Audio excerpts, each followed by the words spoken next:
जय सिया राम। आज मैं भक्ति मार्ग का उल्लेखन करूंगा और भक्ति मार्ग में किन किन प्रकार की बाधाएं आती हैं और उन बाधाओं से भक्ति मार्ग बाधित होता है, खंडित होता है, और किन किन चीज़ों से भक्ति मार्ग में आप लोगों को बचना चाहिए, किन किन चीज़ों का ध्यान रखना चाहिए, उस पे मैं विशेष बता रहा हूँ। रामचरितमानस में इस बात पे प्रकोष्ठ तुलसीदास जी ने लिखा है और वो मैं आपको बता रहा हूँ। वितरक बहुकर्मा, अर्थात कुछ ऐसे कर्म होते हैं वितर्क प्रकार के जिनको करने से हमारे भक्ति मार्ग बाधित होता है। जैसे कि शास्त्रों द्वारा बताए हुए भक्ति मार्ग के अनुसार निम्न कार्यों से बचने की प्रेरणा दिया है शास्त्र ने, उसको आप सुनिए और गौर करिए किन किन चीज़ों में आप निरंतर जो भक्ति करते हैं उनमें किन किन चीज़ों का आपको बचना चाहिए और किन किन चीज़ों को ग्रहण करना चाहिए, दोनों पे विचार करें। और कैसी कैसी गलतियां आपसे हो रही हैं उस पर भी विशेष ध्यान दीजिए कि आप पूजा करते हैं, भजन करते हैं, किस प्रकार का आपके मन में विचार आता है, कुतर्क आता है, उस चीज़ों से आप अपने आप को जो है बहुत जल्दी बचाएं और कुछ अच्छा करने का प्रयत्न करें। मेरी चेष्टा यही है कि आप लोग कुछ अच्छा और भी अच्छा करने का प्रयास करें। जो थोड़ी बहुत गलतियां आपसे हो रही हैं, वैसे तो भावनोति सर्वमूढ़ परमात्मनः, आपका भाव ही सर्व कुछ परमात्मा को प्राप्त कराता है, परंतु उसको भी सृजन करने का एक सिस्टम है, एक प्रणाली है, उस प्रणाली को समझने का प्रयास करिए।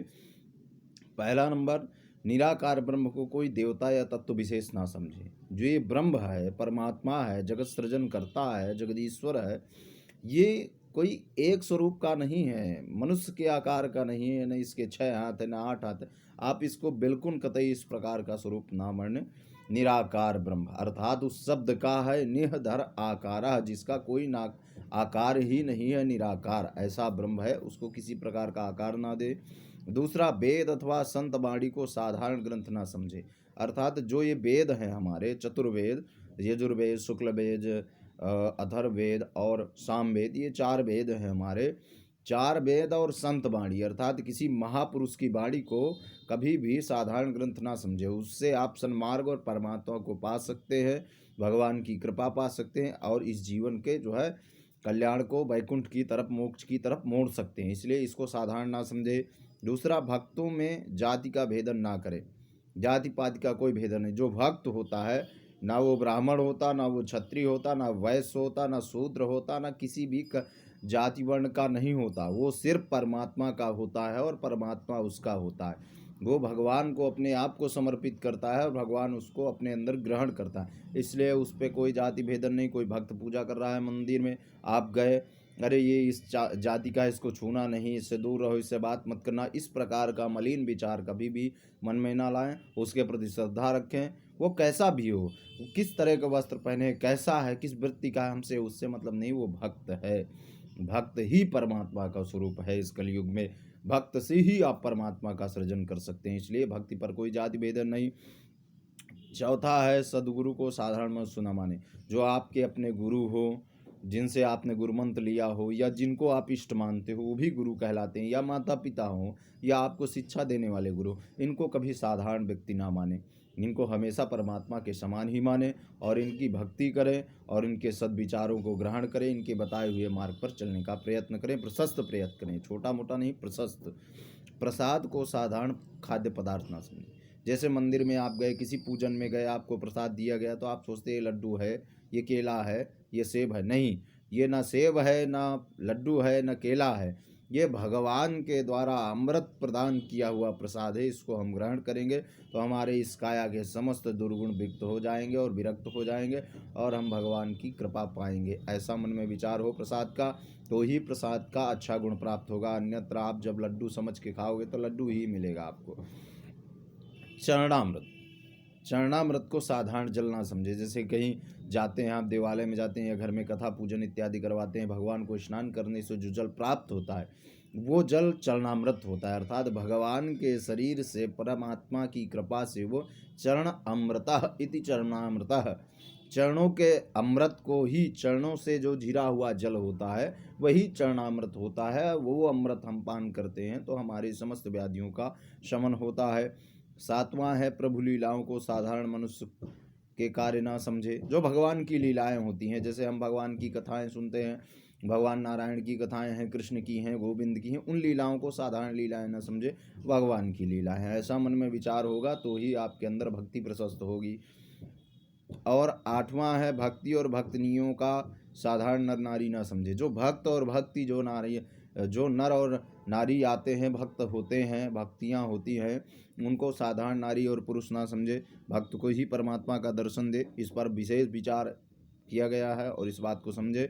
9वां है प्रभु शास्त्र और अविश्वास ना करे। जो भगवान के बताए हुए शास्त्र हैं, 6 शास्त्र, 18 पुराण इत्यादि, 4 वेद, इस प्रकार के जो पुराण इत्यादि सब बताए गए हैं, इनको साधारण ग्रंथ ना समझे, परमात्मा की कृपा। भागवत में ही कहा गया है, श्लोका नाम दर्शनम परमेश्वर दर्शनम, अर्थात इस श्लोक का हम दर्शन कर रहे हैं तो परमात्मा का दर्शन कर रहे हैं। श्लोकार्थम, श्लोक पादम, श्लोक मुक्तम च कृष्ण। श्लोक का एक पद ही, एक शब्द ही अगर हम पढ़ रहे हैं तो भगवान साक्षात कृष्ण हमारे अंदर विद्यमान हो रहे हैं। इस प्रकार का मन में भाव रखें।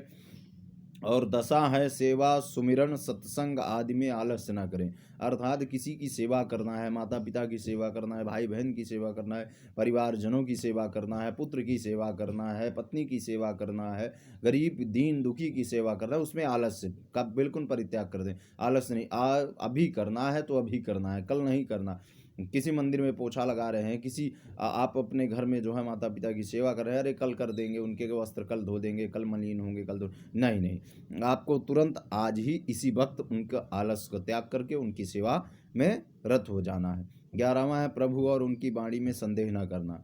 11वां नंबर जो भक्ति का प्रशस्त मार्ग में ये कारण आते हैं, उनमें ध्यान देना है कि आपको भक्ति की किसी प्रकार की अभिरुचि नहीं करना, और जो उनकी वाणी है, भगवान के कहे हुए वाक्यों को सत्य मान करके, अटल सत्य ब्रह्मांड सत्य मान करके ही जीवन को आगे बढ़ाना है। भक्तों को बाहरी बातों पर कसना या सांसारिक उपलब्धियों के आधार पर उनका मूल्यांकन ना करें। भक्त जो कहते हैं उस बात को सांसारिक मत लें, उसको ये समझे परमात्मा से परे है और ये हमारी बुद्धि से परे, इसलिए इसको सच्चरण अमृत मान करके ग्रहण करें और उस पर आगे बढ़ने का कार्य करें। संतों के गण दोषों की आलोचना ना करें। संत जो होते हैं उनके गुणों को आप देखिए और उनकी आलोचना मत करिए। संत जैसे कुछ संत होते हैं, जैसे बैरागी होते हैं, कटु वचन बोलते हैं, दंड देते हैं, इस प्रकार की बातों को आप कभी मन में ना लाएं, भेदन ना करें। संत हैं, किसी प्रकार की उनके अवघड़दानी संत किसी प्रकार की मनोवृत्ति से कैसा भी वाक्य प्रयोजन कर सकता है, इस बात को कभी भी अपने हृदय में ना लाएं। आपके लिए जीवन में वृद्धि का कारक बन सकता है और आप किसी प्रकार के जो है कष्ट से मुक्त हो सकते हैं। और 14वां है अपने आप को उत्तम समझना, यानी अपने आप को उत्तम समझिए, बुरा मत समझिए। हम गलत हैं, हम अपने आप में ही जब आप प्रश्न चिन्ह लगा देंगे तो आप किसी अन्य व्यक्ति की बातों को कैसे ग्रहण करेंगे, कैसे आप भक्ति करेंगे, आप स्वयं में संदेह में आ जाएंगे। इसलिए अपने आप में कभी भी प्रश्नवाचक चिन्ह न लगाइए, अपने आप को सुंदर और अच्छा व्यक्ति समझिए, गुणवान व्यक्ति समझिए, आप अच्छे कर्म करेंगे। जब इस प्रकार का आत्मविश्वास आपके अंदर आएगा, आप जीवन में वृद्धि को प्राप्त करेंगे।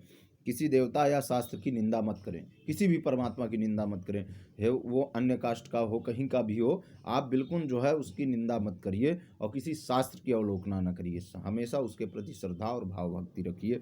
और 16वां है प्रभु उपास्य देवताओं के सामने पीठ फेंक कर ना बैठे। जैसे मंदिर में आप लोग जाते हैं तो जिधर मूर्तियां हैं उधर कभी भी पृष्ठभाग यानी पीछे मुड़ कर ना बैठे, हमेशा सीधे भगवान से अवलोकन करें, भगवान के चरणों का ध्यान करें, भगवान के हृदय का ध्यान करें, भगवान के मुखमंडल का ध्यान करें। कभी भी अपनी पीठ दिखाकर किसी भी देवालय में, किसी भी मूर्ति में, कहीं भी देवालय है, आप उधर की तरफ पृष्ठभाग करके ना बैठें। और प्रभु के सामने जूते आदि पहनकर अपवित्र वस्त्र अवस्था में ना जाए। अर्थात जब आप अपवित्र हों, स्नान ना किए हों इत्यादि, सूदक इत्यादि आपके शरीर में लगा हो, तो आपको कभी भी भगवान के मंदिर में या किसी देवालय का पूजन करना वर्जित है। प्रभु के दरबार में जाएं तो जूते चप्पल आदि का निषेध बताया गया है, इसलिए इन सब चीज़ों से दूर रहें, भक्ति मार्ग प्रशस्त होता है। प्रभु के सामने माला आदि धारण करना उचित नहीं है। अर्थात भगवान के मंदिर में आप जा करके भगवान को माला अर्पित करिए, स्वयं उन मालाओं को मत ग्रहण करिए, बिल्कुल गलत बात है। जैसे कुछ लोग होते हैं भगवान के सामने माला अर्पण करते हैं, बिल्कुल गलत बात है। आप परमात्मा के सामने परमात्मा को, त्रिलोक के जगत स्वामी को ही माला अर्पण करें और उनके चरणों का बंधन करें।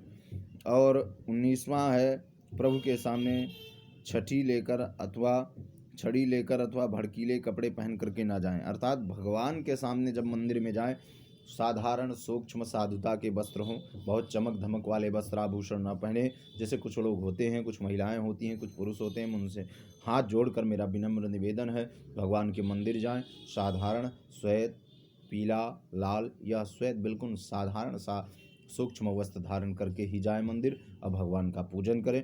इस प्रकार का भड़कीला वस्त्र पहन के ना जाएं जिससे परमात्मा की नेत्रों में कुछ भी विघ्न पैदा हो और भक्ति मार्ग आपका बाधित हो। इसलिए इन बातों को विशेष ध्यान दें और इस बातों पर अमल करते हुए आगे करें।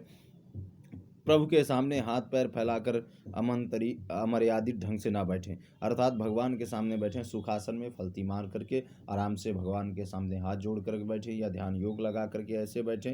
परंतु इस प्रकार नहीं कि आप पैर पसार दिए, हाथ पसार दिए, कोई घर में थोड़ी नहीं आप बिस्तर में बैठे। इस प्रकार जैसे मंदिर में कुछ लोग होते हैं, आते हैं, बैठते हैं, या आपके घर में मंदिर हो वहाँ भी आप मर्यादित ढंग से बैठें और मल त्याग अथवा मैथुन आदि के बाद कपड़े बदलें, फिर प्रभु के सामने पैरें। जैसे मल त्याग यानी आप दीर्घ शासन यानी आप दीर्घ शंका या लघु शंका इत्यादि करें तो आप अपने वस्त्रों को परिवर्तित करें, उसके बाद भगवान को जाएं। मैथुन आदि क्रिया शारीरिक संबंध या पति पत्नी के साथ आपस में सहवास क्रिया इत्यादि करें तो स्नान ध्यान करके भगवान के सामने उपस्थित हो, ये विशेष ध्यान दे।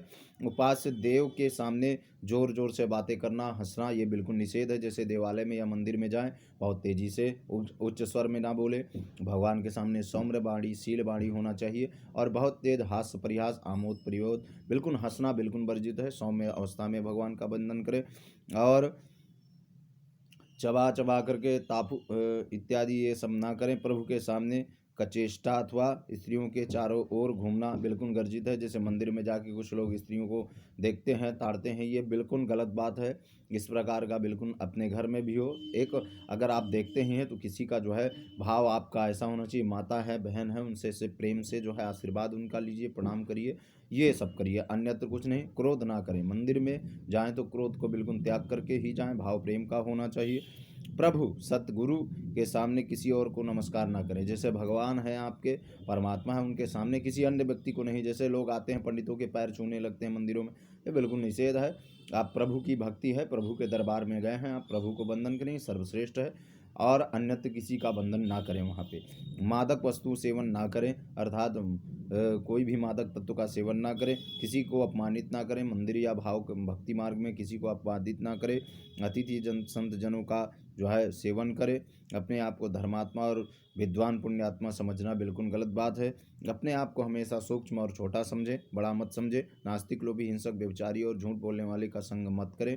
जो इस प्रकार के नास्तिक हैं, जो भगवान के प्रति श्रद्धा भाव नहीं रखते या झूठ बोलते हैं, दिन भर बेईमानी करते हैं, ऐसे लोगों के साथ कभी ना बैठें। विपत्ति के समय प्रभु को दोष ना लगाएं। जैसे आपके है कुछ लोग होते हैं जिनके यहाँ जीवन में विपत्तियां आती हैं तो भगवान को दोष देते नहीं। भगवान को दोषारोपण ना करें, स्वयं को अपने आप को दोषी माने, भगवान उस पर कृपा करेंगे और आपके दोषों की मुक्ति करेंगे। स्त्री पुत्र परिवार आदि आश्रित दीन और संत यथा योग पालन पोषण उनका करें। जिस प्रकार आपसे हो सके अपने पुत्र का सेवन करें, अपनी पत्नी का और भी संत जनों का सेवन सृजन करना चाहिए। प्रभु को भोग लगाए बिना किसी भी वस्तु का भोग मत लें। जैसे भोजन आपने बनाया भगवान के सामने रखिए और फिर प्रसाद पाइए, सबको घर में खिलाइए, भगवान का आनंद प्राप्त होगा। धर्म और भगवान के नाम पे ज्ञान को बेच करके धन ना कमाए। जैसे कुछ लोग होते हैं धर्म को बेच करके धन व्यय करके धर्म की गति को श्रेष्ठ बताते ही, गलत बात है। धर्म की गति श्रेष्ठ है, धन तो दुराचारी है, नासवान है, वो खत्म हो जाएगा। और प्रभु सद्गुरु छोड़कर अन्य किसी की आशा मत करें। भगवान के ही सद विचारों को मान करके उन पे ही अपना विश्वास और निष्ठा रखें, यह आपके लिए जीवन में हमेशा लाभप्रद रहेगा। शास्त्रों की मर्यादा को तोड़ने का प्रयत्न ना करें, हमेशा शास्त्र की मर्यादा का पालन करें। ब्रह्म ज्ञान ना हो तो ब्रह्म ज्ञानी के समान आचरण करने का प्रयत्न करना चाहिए। अर्थात भगवान की भक्ति का शास्त्र का आपको ज्ञान नहीं है तो क्या हुआ, अपने आचरणों को ब्रह्म ज्ञानी के समान बनाइए। भक्तों में ऊंच नीच का भेद ना करें, अवतारों की लीला की निंदा न करें। जैसे भगवान के कुछ लोग कहते हैं कृष्ण जी की जो 16,108 रानियाँ थी, तो अब ऐसे कैसे हम भी 2-3 शादी करें, गलत बात है। भगवान के समान आप हो ही नहीं सकते, जगत के नारायण के समान हो ही नहीं सकते, इसलिए उसका निंदा मत करें। उसके हिसाब से आप अपना जीवन सन्मुख करें। और लोभ के कारण किसी का प्रसाद चरणामृत देना बिल्कुल गलत बात है। जैसे कोई आपसे वरिष्ठ व्यक्ति है, आप बहुत बड़ा आदमी है, तो आप दौड़ के उसके तरफ जाएं प्रसाद देने, दौड़ के चरणामृत देने जाएं, ये बिल्कुल गलत बात है। शास्त्र मत और भक्ति मार्ग में प्रशस्त नहीं है और आपके लिए बाधित सुविधाजनक नहीं है। इसलिए जो भी व्यक्ति हो, दीन मनील कोई भी हो, आपके सन्मुख जो भी है, आपके पास जो है आप प्रदान करिए, जो नहीं है तो किसी के लिए नहीं है। सामान्यता का व्यवहार करिए, किसी भी जीव को किसी प्रकार का कष्ट ना पहुंचाए, हमेशा सबको प्रसन्न रखने का प्रयास करें और अवतारों के जन्म को साधारण ना समझे। जैसे भगवान के जो अवतार हुए हैं उनको साधारण ना समझे, उनकी भक्ति में रत होने का प्रयत्न करें। प्रभु के युगल रूप में द्वैत बुद्धि रखना चाहिए। भगवान के जो स्वरूप हैं उनमें हमेशा भक्ति भाव रखें, हमेशा भगवान के चरणों का गान करें, भगवान के भजन इत्यादि कीर्तन का करें।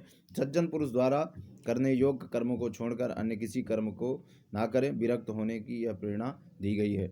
भगवान की ये सज्जन धर्मा, ये इस प्रकार की जो है 45 प्रकार की मैं आपको भक्ति में आने वाली बाधाओं को मैं आप लोगों से बताया हूँ। कृपया आप इसको ध्यान दें। जहाँ पर इस प्रकार की गलतियाँ हो रही हैं वहाँ तुरंत आप उसको बंद करवाएं, या जानकारी दो, अपने सुरक्षा अनुसार उनको समझाएं इस बात को। और या आप इस प्रकार की कोई भी गलती कर रहे हैं तो उस गलती से मुक्त होइए और अपने आप को साधारण तरीके से विलीन करिए, और भगवान की कृपा से आपके घर में सुख समृद्धि आएगी। आपकी भक्ति से जो है सब विचार और कल्याणकारी होंगे। आप भगवान की